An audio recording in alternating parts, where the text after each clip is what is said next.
Billy Buck right here, so you guys know it is car season. You know, these human beings thinking, you know, it's deer season, but it's really car season for us.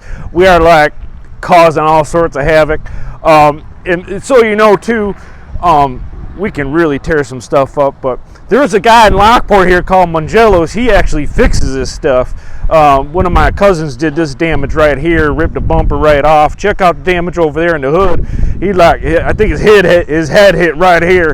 And you know, I'm wearing the mask. I'm being COVID compliant here, just so no one gets, you know, infected. But you know what a lot of people like about coming to Mongielos is that, you know, he fixes the cars the right way. He's got a reprint program. He'll actually save you, and he's on your side, not the insurance company. Because these insurance companies, you know, they'll do whatever you can to take advantage of it. They'll a lot of time put imitation parts in your car. But Mongielo, he fights for your rights.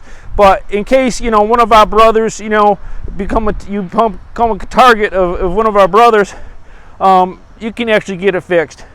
But, you know, I'm really proud of this. This is our trophy here. What we did to this one Jeep here. But thanks for listening.